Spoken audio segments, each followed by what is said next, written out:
जय शिवराय मित्रांनो. नमो शेतकरी महासन्मान निधी योजना राज्यातील शेतकऱ्यांसाठी राबवली जाणारी एक अतिशय महत्त्वाची अशी योजना.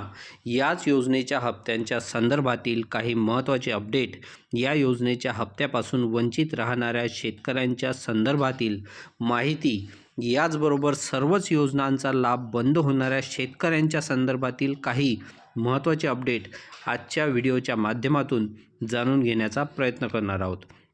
मित्रांनो, PM किसानच्या धर्तीवरती राबवली जाणारी योजना नोव्हेंबरच्या पहिल्या आठवड्यामध्ये PM किसानचा हप्ता वितरित करण्यात आला आणि याच्या पाठोपाठ आता नमो शेतकरीचा हप्ता देखील वितरित केला जाईल, अशा प्रकारची शक्यता वर्तवण्यात येत होत्या. या अनुषंगाने आपण पाहिलं होतं की डिसेंबर महिन्यामध्ये कृषी विभागाच्या माध्यमातून PM किसानच्या अंतर्गत पात्र असलेल्या लाभार्थ्यांची या नमो शेतकरीच्या हप्त्यासाठी चाचपणी करण्यासाठी सुरुवात करण्यात आली होती. कारण आपण जर पाहिलं तर PM किसान योजनेचा गेला हप्ता 90,04,241 शेतकऱ्यांना आला होता. म्हणजे साधारणपणे 2,26,000 पेक्षा जास्त लाभार्थी या शेवटच्या PM किसान योजनेच्या हप्त्यापासून वंचित राहिलेले होते. या पार्श्वभूमीवरती RFT साईन करत असताना, या लाभार्थ्यांच्या यादी बनवत असताना यांच्यामध्ये बरेच सारे लाभार्थी असे दिसून आलेले आहेत की ज्या लाभार्थ्यांचे आधार सीडिंग झालेले नाहीत. याचबरोबर या लाभार्थ्यांचे अद्याप देखील फार्मर ID जनरेट झालेले नाहीत. असे लाभार्थी आता या योजनेच्या हप्त्यापासून वंचित राहिले होते आणि यास्तव राज्य शासनाच्या माध्यमातून, कृषी विभागाच्या माध्यमातून आधार सीडिंग न झालेल्या शेतकऱ्यांना, फार्मर ID न बनलेल्या शेतकऱ्यांची एक यादी प्रसिद्ध करून या शेतकऱ्यांना येणाऱ्या हप्त्याच्या लाभापासून वंचित राहू नये म्हणून 10 जानेवारी 2026 पर्यंत आपला आधार सीडिंग करण्यासाठी, फार्मर ID जनरेट करण्यासाठी सुचवण्यात आलेला आहे. जे शेतकरी या कालावधीमध्ये आपला आधार सेटिंग करणार नाही किंवा जे शेतकरी फार्मर ID जनरेट करणार नाही, अशा शेतकऱ्यांना हा येणारा हप्ता मिळणार.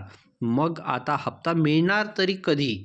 मित्रांनो, एकंदरीत आपण जर पाहिलं तर हिवाळी अधिवेशनामध्ये पूर्वी मागण्या सादर करण्यात आल्या होत्या. याच निधी वितरणाच्या प्रक्रियेत वित्त विभागाच्या माध्यमातून सुरू करण्यात आलेल्या आहेत. ज्या आवश्यक बाबी, त्याच्यासाठी जो निधी 100% प्रमाणामध्ये वितरण करावा, अशा प्रकारे सूचना देण्यात आलेल्या आहेत. आणि याच पार्श्वभूमीवरती आता कृषी विभागाच्या माध्यमातून मागणी करण्यात आलेला निधीसुद्धा लवकरात लवकर उपलब्ध करून दिला जाईल आणि येत्या जिल्हा परिषद पंचायत समितीच्या निवडणुकापूर्वीच या नमो शेतकरी महासन्मान निधी योजनेचा हप्ता वितरण केला जाईल. वित्त विभागाच्या माध्यमातून निधीची उपलब्धता केल्यानंतर नमो शेतकरीचा येणारा 8वा हप्ता वितरण करण्यासाठी राज्य शासनाच्या माध्यमातून एक GR निर्गमित करून साधारणपणे 1780 कोटी रुपयाचा निधी वितरणाचा एक GR निर्गमित केला जाईल आणि हा GR आल्यानंतर राज्य सरकारकडून तारीख निश्चित करून या योजनेच्या हप्त्याचं वितरण केलं जाणार आहे, जे पंचायत समिती आणि जिल्हा परिषदेच्या निवडणुकीच्या पूर्वीच होऊ शकते. आता कधीही राज्यामध्ये या निवडणुकांची आचारसंहिता लागू शकते आणि आचारसंहिता लागण्यापूर्वीच या योजनेच्या हप्त्यासाठी आवश्यक असलेला निधी हा राज्य सरकारकडून वितरित केला जाऊ शकतो. मित्रांनो, याच पार्श्वभूमीवरती आपण जर पाहिलं तर एक बाब समोर आलेली आहे, ती म्हणजे फार्मर ID नसणं. मित्रांनो, राज्यामध्ये PM किसानच्या हप्त्यापासून वंचित राहणारे शेतकरी हे फार्मर ID नसल्यामुळे देखील वंचित राहत आहे. आणि याच पार्श्वभूमीवरती आपण जर पाहिलं तर फार्मर ID जर नसेल तर येणाऱ्या काळामध्ये पीक विमाचा आपण पाहिलेला खरीप 2025 पासून पीक विमा हा फार्मर IDच्या आधारेच काढण्यासाठी मुभा देण्यात आलेली आहे.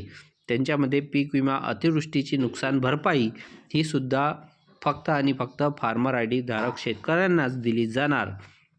याचबरोबर आपण जर पाहिलं तर पीक कर्जाचे वितरण, याचबरोबर शेतकऱ्यांना दिली जाणारी कर्जमाफी व सर्व बाबींमध्ये फार्मर ID हा अतिशय महत्त्वाचा असणार आहे.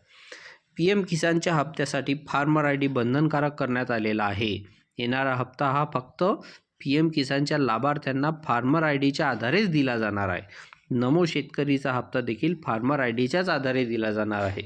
महा DBTच्या योजनामध्ये आता नवीन अर्ज करत असताना फार्मर आय डी हा कंपल्सरी करण्यात आलेला आहे. अशा प्रकारे आता सर्वच योजनांच्या लाभांसाठी फार्मर आय डी बंधनकारक आहे. आणि नमो शेतकरीच्या हप्त्याचे वितरण करत असताना समोर आलेली बाब म्हणजे लाखो शेतकऱ्यांचे फार्मर आय डी जनरेट झालेले आहेत. त्याचमुळे आपण जर फार्मर आय डी बनवलेला नसेल तर बनवून घ्या. सर्वच योजनांच्या लाभापासून वंचित राहण्यापासून कुठेतरी आपली सुटका होऊ शकते आणि येणाऱ्या काळामध्ये आपण सर्व योजनांचे लाभ घेऊ शकता. तर मित्रांनो, नमो शेतकरीच्या संदर्भातील आणि या फार्मर आय डीच्या संदर्भातील हे एक महत्त्वाचं अपडेट माहिती होती, जे आपणास नक्की उपयोगी पडेल अशी आशा करतो. नमो शेतकरीचा GR आल्यानंतर त्याच्या निधी वितरणाबद्दल, याच्या हप्ता वितरणाबद्दल जे काही अपडेट येतील ते अपडेट देखील आपण सर्वात प्रथम घेण्याचा प्रयत्न करणार आहोत. तर भेटूया नवीन माहितीसह, नवीन अपडेटसह. धन्यवाद.